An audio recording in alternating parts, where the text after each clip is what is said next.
Milton Friedman's transition from the unknown challenger of the prevailing economic orthodoxy to the leading outrider of a new orthodoxy has occurred at breakneck speed. In the early 1950s, he was still very much the academic economist, one who as yet had written only a few short items on monetary theory. By the end of the 1960s, he had become the leading exponent of the Chicago School of Economics and was known throughout the world for his indefatigable emphasis on the importance of monetary factors in inflation. To the academic world, his restatement of the quantity theory of money, his books on monetary and international economic policy, and his titanic work on the history of money had made his views the focus of every macroeconomic debate.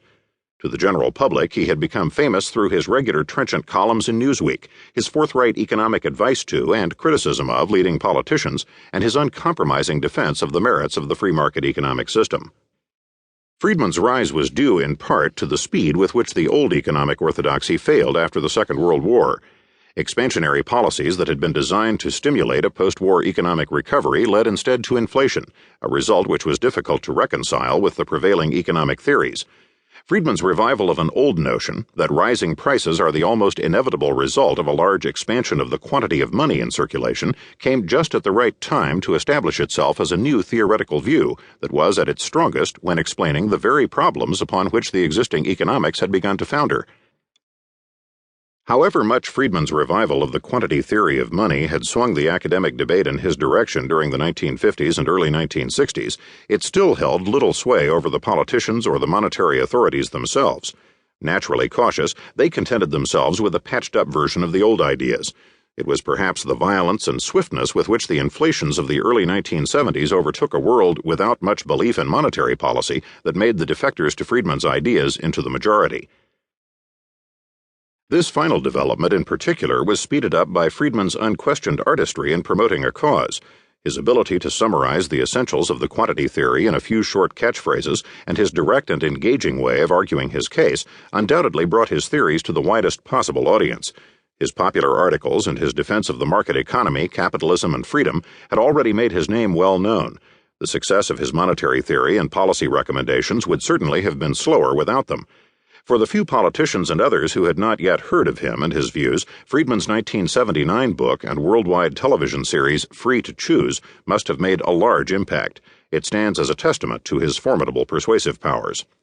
Although Friedman's interests and expertise have ranged far beyond the academic world and have made his ideas widely known and understood, it may be that these practical gains have been won only at the cost of confusion and some oversimplification of his ideas in the minds of laymen. Monetarism, as the new approach has come to be called, is often misinterpreted as a package of political judgments and policies as well as economic ones, and the confusion of Friedman's economics with the other views of the politicians who have endorsed them, together with Friedman's own support for limited government, is certainly a large part of the cause.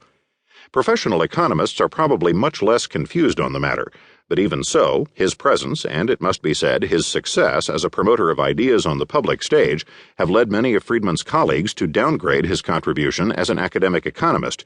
Even in his technical writings, Friedman has always displayed an originality and a flair for attacking orthodox thinking that has generated occasional envy and frequent irritation in the profession.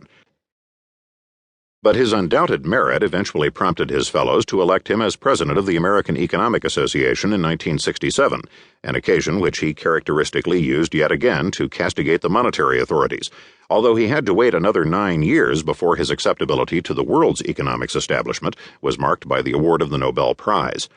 Few people were surprised that the accolade should have gone to so original and influential an economist. Some were surprised that he had to wait for so long, but the wait was undoubtedly due to the fact that Friedman built his career outside the economics establishment, and did so by challenging virtually every major doctrine of mainstream economic theory. Nevertheless, Friedman's views have been gradually, if grudgingly, absorbed into a new economic orthodoxy, and what began as a one-man critique has now become a general attitude which has spawned countless research projects, with new names developing the themes in macroeconomic theory which he first identified and established. Although today there are few governments which would not pay at least lip service to Friedman's insistence upon the need for monetary control in the fight against inflation, it is remarkable how much of this new thinking has come directly from the mind of one man, and in particular how the intellectual revival of the quantity theory has been almost exclusively the work of Milton Friedman. That revival alone would probably have been sufficient to ensure the Nobel Prize for Friedman sooner or later.